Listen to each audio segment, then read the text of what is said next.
एक बूढ़ा आदमी एक पहाड़ी रास्ते पर चल रहा था। रास्ता काफ़ी पथरीला और ऊबड़-खाबड़ था। ऐसी चढ़ाई वाले रास्ते पर चढ़ते हुए तो जवान लोग भी थक जाते हैं, तो इस बूढ़े का थकना बिल्कुल लाज़मी था।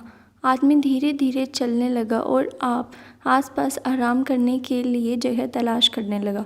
थोड़ी देर बाद आदमी को एक पेड़ नज़र आया, तो वह उस पेड़ के पास पहुंचकर वहां बैठ गया और आराम करने लग गया। उसके बाद कुछ ही देर में पीछे एक लड़की आ रही थी बूढ़े आदमी के। इस लड़की ने अपने कमर पर एक कपड़े में छोटे बच्चे को बांध रखा था। जहाँ यह बूढ़ा बैठा था उसी पेड़ से कुछ दूरी पर एक और पेड़ था, जहाँ पर यह लड़की भी आराम करने लग गई। बूढ़ा उठा और चलकर उसी पेड़ के नीचे जाकर बैठ गया जहाँ वह लड़की बैठी थी। वह पूरी तरह थक चुका था। बूढ़ा बात शुरू करते हुए बोला कि तुम तो मुझसे भी ज़्यादा थक गई होगी, क्योंकि तुमने अपने कमर पर यह बोझ जो बांध रखा है। उसके बाद लड़की को बहुत ज़्यादा गुस्सा आया और लड़की ने बूढ़े की बात से गुस्सा होकर ना उसकी उम्र का लिहाज किया और ना ही उसकी हालत पर उस पर चिल्ला कर बोली, यह कोई बोझ नहीं है, यह मेरा भाई है। बूढ़ा समझ गया कि लड़की उसके भाई से बहुत ज़्यादा प्यार करती है, इसलिए बूढ़े ने उससे माफ़ी मांगते हुए कहा कि मेरा वह मतलब नहीं था। दोस्तों, छोटी सी ये कहानी इस बात का सबूत है कि प्यार में हमें कोई बोझ नहीं लगता। आप सोचिए, माँ अपने बच्चे को 9 महीने तक पेट में पालती है, तब उसका वज़न उसको ज़रा भी नहीं लगता, जबकि पेट में फंसी 1-2 ग्राम की पत्थरी भी हमें कितनी तकलीफ़ देती है। एक गैस का सिलेंडर उठाने में आदमी का दम निकल जाता है, लेकिन अपने बीवी को उठाने में, जिसका वज़न गैस सिलेंडर से कई ज़्यादा होता है, वह ज़रा भी नहीं थकता।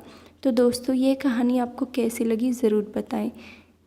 कई 100 साल पहले की ये कहानी है। एक राजकुमार को अपने सुंदर होने पर काफ़ी गर्व था, जो समय के साथ घमंड में बदलता जा रहा था। राजकुमार को अपनी प्रशंसा सुनना बहुत पसंद आता था। अक्सर वो अपने नौकरी, सिपाही, प्रधानों से ही अपनी सुंदरता के बारे में पूछता और बदले में सब उसके सुंदरता की खूब बढ़ चढ़ कर प्रशंसा करते थे। एक बार राजकुमार ने दूसरे राज्य से उसके राज्य में आए प्रवासियों से पूछा कि उन्होंने किसी और राज्य में मुझसे ज़्यादा सुंदर पुरुष कहीं देखा है। वह प्रवासी इस बात को भली भांति जानते थे कि राजकुमार को अपनी प्रशंसा सुनना कितना अच्छा लगता है। हालांकि राजकुमार सच में देखने में सुंदर थे, लेकिन इन प्रवासियों ने उन्हें खुश करने के लिए कुछ ज़्यादा ही प्रशंसा कर दी। प्रवासियों ने कहा कि उन्होंने अपने राज्य में तो क्या, किसी भी राज्य में इतना सुंदर पुरुष कभी नहीं देखा। वह तो यहाँ तक कह दिए कि शायद वह भगवान जितने सुंदर हैं। राजकुमार अपनी इतनी प्रशंसा सुनकर बहुत खुश हो गए। अब वो हर प्रवासी से अपनी तारीफ सुनना चाहता था। एक बार उसके राज्य में एक साधु आया। राजकुमार ने उसे भी अपने दरबार में बुलाया और वही सवाल पूछा कि क्या उन्होंने राजकुमार से ज़्यादा सुंदर पुरुष कहीं भी देखा है, तो वो उन्हें बताए। साधु ने राजकुमार से कहा कि हाँ, उन्होंने सुबह उनसे भी ज़्यादा सुंदर पुरुष को देखा है। सभी साधु की बात को सुनकर हैरान थे। राजकुमार ने साधु से पूछा, कौन है वह पुरुष? साधु ने कहा, सुबह मैंने आपको देखा था, तब आप अब से ज़्यादा सुंदर लग रहे थे। साधु की बात सुनकर सभी दंग थे। राजकुमार ने अपने सेवकों से पूछा कि क्या वो अभी सुबह से कम सुंदर नज़र आ रहे हैं? सेवकों ने कहा, उन्हें तो वो उतने ही सुंदर दिख रहे हैं। राजकुमार ने साधु से पूछा, जब सभी को कोई फ़र्क नज़र नहीं आता, तो भला आप ऐसा क्यों कह रहे हैं और किस आधार पर ये बात आप मुझे बोल रहे हैं? साधु ने राजकुमार से कहा कि ये सब आपकी नौकरी करते हैं, इसलिए इन्हें आप में कोई कमी नहीं दिखेगी और मैं ये साबित कर सकता हूँ। साधु ने एक कटोरे में पानी मंगवाया और राजकुमार के कुछ सेवकों को दिखाया। उन्हें बाहर जाने के लिए कहा।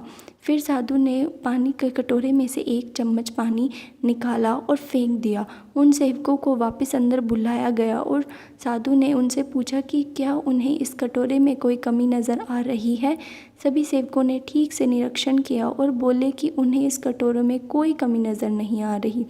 इस प्रयोग ने राजकुमार की आंखें खोल दी। राजकुमार को ये समझ में आ गया कि वह उस वस्तु का आदी हो चुका है, उस वस्तु के नशे में फंस चुका है जो हर दिन कम होती जा रही है, यानी कि नाशवंत है। उस दिन के बाद राजकुमार ने कभी आईना नहीं देखा और अविनाशी वस्तु की खोज में अपना जीवन बिताया। कहानी की गहरी सीख: हर किसी के लिए सुंदरता के मायने अलग अलग होते हैं। किसी के लिए बाहरी रूपरेखा सुंदर हो सकती है तो किसी के लिए अंदरूनी सद्भावना सुंदर हो सकता है। आजकल लोग अच्छे नाक नक्शे को सुंदरता का पैमाना मानते हैं, जो बिल्कुल गलत है। सुंदरता अच्छे स्वभाव, अच्छे विचारों और अच्छे कर्मों से निर्धारित की जानी चाहिए, न कि बाहरी वेशभूषा से। ये कहानी है जयनारायण नाम के आदमी की, जो रिटायर्ड हो गए थे और कुछ साल पहले उनकी पत्नी का बीमारी के चलते निधन हो गया था। घर में वो और उनका बेटा मुरली रहता था। मुरली एक अच्छी कंपनी में जॉब करता था। जयनारायण जी अपने आप को बहुत अकेला महसूस करते थे। उनकी अकेलेपन की फीलिंग यूं ही नहीं थी। वो दिन भर घर अकेले रहते और जब शाम को बेटा काम से वापस लौटता तब लैपटॉप और मोबाइल में लगा रहता। जयनारायण जी उससे बात करने के लिए, अपना मन हल्का करने के लिए तरस जाते थे, लेकिन लड़का बिल्कुल भी अपने पिता से बात नहीं करता था। ऐसा काफ़ी लंबे समय तक चलता रहा। जब नारायण जी ने सोचा कि अब उन्हें ही कुछ करना पड़ेगा।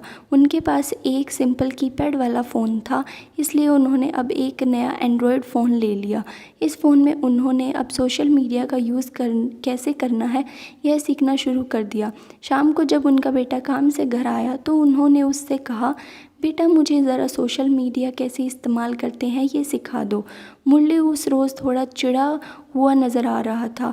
उसने अपने बाप को कहा कि मैं यहाँ इतना थका हार के काम से लौटा हूँ और आपको कुछ नया सीखना है, मेरे बारे में नहीं सोचते कि थोड़ा आराम करने दो। जयनारायण जी अपने बेटे की बातें सुनते रहे और कुछ ना बोल पाए। उन्हें अंदर से बहुत बुरा लग रहा था, लेकिन वह अपने आंसू रोके हुए थे।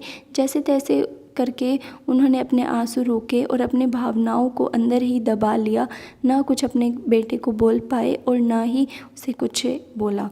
अगले दिन सुबह जब जयनारायण जी ने अपने बेटे के लिए मन पसंदीदा नाश्ता बनाया। नाश्ता करते हुए बेटे का मूड अच्छा लग रहा था, इसलिए जयनारायण जी ने फिर से उससे कहा कि बेटा मैंने सोशल मीडिया पर अकाउंट तो पड़ोसी के लड़के से बनवा लिया है, अब तो मुझे बता दे कि इस पर पोस्ट कैसे करते हैं। अपने बाप की बातें सुनकर इस बार मुरली ज़ोर ज़ोर से हंसने लगा और कहने लगा, क्या पापा आप भी इस उम्र में कहाँ सोशल मीडिया के चक्कर में पड़ रहे हो, आप धार्मिक किताबें पढ़ो, भगवान का नाम लो। इतना कहकर अपना नाश्ता ख़त्म करके मुरली अपने काम के लिए निकल गया। बेटे के सोशल मीडिया सिखाने के लिए कहा, लेकिन उसने अपने बाप के बात पर ध्यान नहीं दिया। एक दिन रात को मुरली पानी पीने के लिए उठा तो उसने देखा कि उसके पापा की कमरे की लाइट चालू है। उसे थोड़ी चिंता हुई, इसलिए उसने खिड़की में से झांक कर देखा तो उसके पापा मोबाइल पर सोशल मीडिया पर कुछ पोस्ट कर रहे थे। वह वहाँ से अपने रूम में चला गया और सो गया। मुरली सवेरे नींद से जगा और जब उसने अपना सोशल मीडिया चेक किया तो वहाँ पर उसके पापा की फ्रेंड रिक्वेस्ट आई थी। फ्रेंड रिक्वेस्ट एक्सेप्ट करने के बाद जब मुरली ने अपने पापा का अकाउंट चेक किया तो उसमें सबसे पहले पोस्ट जो थी उसमें उसके बचपन की फ़ोटो डाली हुई थी और लिखा हुआ था, हैप्पी बर्थडे बेटा। बेटा यह देखकर बहुत ज़्यादा खुश हो जाएगा, इसलिए बाप ने वो पोस्ट लगाई। मुरली को अब रियलाइज़ हुआ कि क्यों उसके पापा सोशल मीडिया सीखने के लिए इतने पीछे पड़े हुए थे, क्यों यह काम उनके लिए इतना ज़्यादा इम्पोर्टेंट था। उनकी आंखें नम हो गई। वो सीधा अपने पापा के कमरे में गया और उनसे गले लगकर उनसे माफ़ी मांगने लगा। दोस्तों, हम उन चीज़ों को ज़्यादा महत्व देते हैं जो कीमती है, लेकिन अमूल्य चीज़ों को अनदेखा कर देते हैं। माँ बाप और बाकी रिश्ते, इनको कोई भी कितनी भी कीमत देकर कभी खरीद नहीं सकता, इसलिए इनकी वैल्यू करना शुरू करो और अपने माँ बाप की रिस्पेक्ट करो। अगर आपको ये वीडियो अच्छी लगी और ऐसी ही कहानियाँ और सुननी है तो चैनल को सब्सक्राइब कर दें और बेल आइकन को प्रेस कर दें। Thank you.